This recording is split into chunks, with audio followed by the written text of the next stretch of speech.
سلام به شما. تا حالا شده حس کنید دارید یه بازی رو انجام میدید که قوانینش رو نمیدونید؟ انگار همه دارن طبق یه سری اصول نانوشته پیش میرن و فقط شما ازشون بیخبرید؟ اگه با اینکه دارید سخت تلاش میکنید باز هم حس میکنید در جا میزنید، پس جای درستی اومدید. چون امروز میخوایم دقیقاً همون قوانین نانوشته رو با هم رمزگشایی کنیم.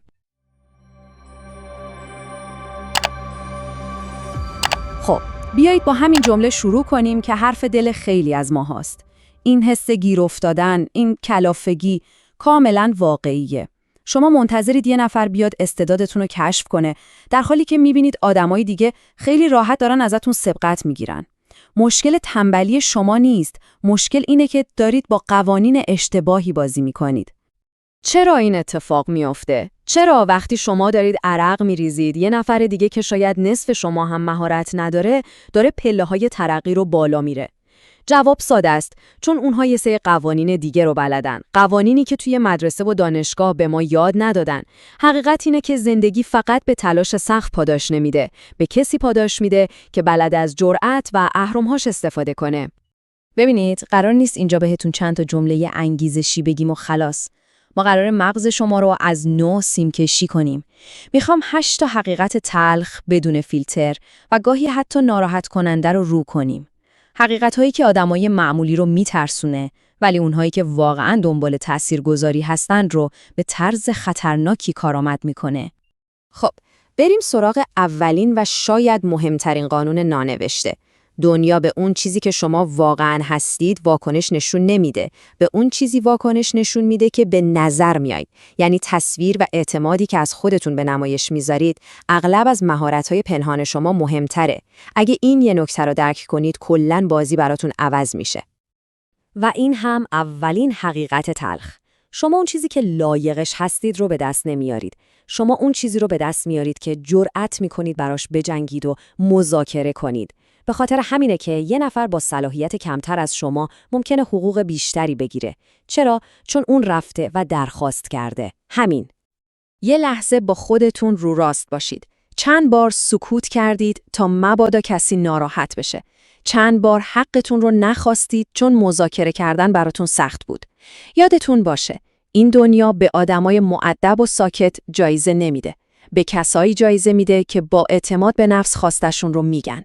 اگه شما برای خودتون چونه نزنید، بقیه سر ارزش شما با هم چونه میزنن. و این ما رو میرسونه به یه اصل کلیدی دیگه. هی سعی میکنید همه رو از خودتون راضی نگه دارید، میخواید همه دوستتون داشته باشن. نتیجهش چی میشه؟ شما رو نیازمند و ضعیف میبینن و بهتون بی احترامی میشه. ببینید، دوست داشتنی بودن خیلی راحته، ولی احترام به دست آوردن این یعنی قدرت. احترام از کجا میاد؟ از اینکه برای خودتون حد و مرز تعیین کنید و پاش وایسید، حتی اگه به مذاق بعضیا خوش نیاد. نکته بعدی اینه که ما تو عصر تصورات زندگی میکنیم. یعنی چی؟ یعنی مردم اغلب به اون کسی اعتماد میکنن که حرفش رو با اطمینان میزنه، نه لزوما اون کسی که بیشتر از همه بلده. اعتماد به نفس داشتن به این معنی نیست که شما همیشه حق باهاتونه. به این معنیه که میتونید بقیه رو متقاعد کنید که بهتون گوش بدن. این جمله رو باید قاب گرفت. اعتماد به نفس یه ابزار بقاست، نه یه ویژگی شخصیتی. مردم باوری که شما نسبت به خودتون دارید رو مثل آینه بهتون بازتاب میدن. اگه شما به خودتون شک داشته باشید، اونها هم بهتون شک میکنن. پس از این به بعد جوری وارد هر اتاقی بشید که انگار اونجا مال شماست. تعجب میکنید اگه ببینید بیشتر آدما حتی جرأت نمیکنن ازتون سوال بپرسن. خب، تا اینجا در مورد تصویر و نحوه ارائه خودمون حرف زدیم. اما این تصویر باید روی یه پایه محکم سوار باشه.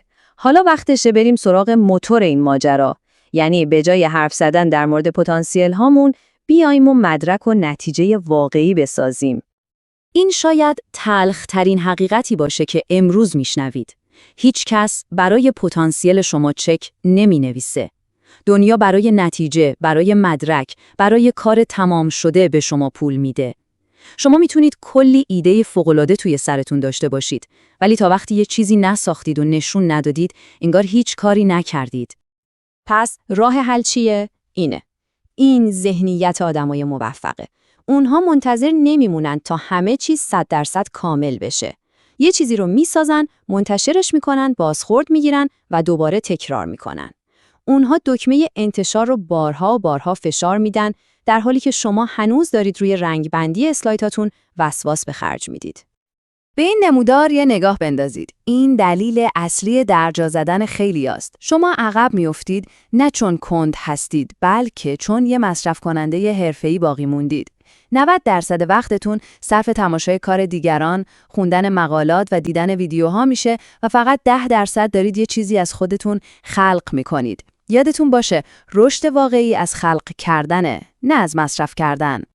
فکر میکنید استعداد یه چیز جادوییه که بعضیا باش به دنیا میان؟ اشتباه میکنید. استعداد اسم دیگه استمراره. استعدادی که شما در دیگران میبینید نتیجه اینه که اون آدم وقتی بقیه جا زدن به کارش ادامه داده.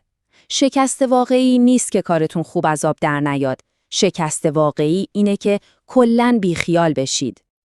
و حالا میرسیم به بخش آخر، سلاح‌های مخفی شما.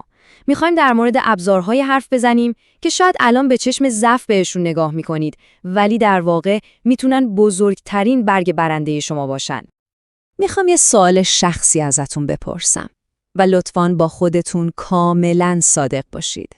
تا حالا تو زندگیتون حس کردید که به ته خط رسیدید؟ جایی که حس میکنید دیگه هیچی برای از دست دادن ندارید؟ اگه جوابتون به سوال قبلی بله بوده، یه خبر خوب براتون دارم. رسیدن به ته خط آخر راه نیست. برعکس، یه سکوی پرتابه، یه آزادی مطلقه. چون وقتی هیچی برای از دست دادن نداری، ترس‌هات از بین میرن. دیگه نگران این نیستی که بقیه چی فکر میکنن و تازه اونجاست که فضای واقعی برای ساختن یه زندگی جدید باز میشه. و آخرین سلاح پنهان شما شفافیته. بیشتر ماها مثل یک کشتی بدون قطب نما توی اقیانوس زندگی سرگردونیم. اهدافمون مبهمه. میخوام موفق بشم، میخوام پولدار بشم. اینها هدف نیستن، آرزو هستن.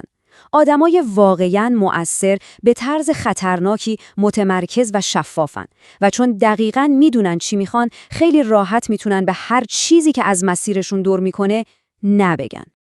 شفافیت یعنی این، یعنی به جای آرزوهای مبهم یه نقشه دقیق داشته باشید. این سطح از تمرکز شما رو به شدت سریع و کارآمد میکنه، چون دیگه انرژیتون رو برای کارهای بیهوده هدر نمیدید. شما دقیقاً میدونید قدم بعدیتون چیه. بسیار خوب، ما با هم یه سری قوانین کاملاً جدید رو مرور کردیم. یه دفترچه راهنمای جدید برای بازی زندگی. از همین لحظه دیگه لازم نیست با اون قوانین قدیمی و ناکارآمد بازی کنید. قوانین برای شما عوض شده. این چکیده تمام چیزهایی بود که گفتیم. اینها ابزارهای جدید شما هستن. ولی یادتون باشه، داشتن ابزار کافی نیست. مسئولیت استفاده از اونها با خودتونه. از امروز کنترل دست شماست. و این ما رو میرسونه به سوال آخر. سوالی که فقط خودتون میتونید بهش جواب بدید. حالا که این قوانین نانوشته رو بلدید، دیگه بهونه‌ای ندارید. توپ دقیقاً تو زمین شماست. سوال اینه: میخواید باهاش چیکار کنید؟ چه چیزی رو قراره بسازید؟ انتخاب با شماست.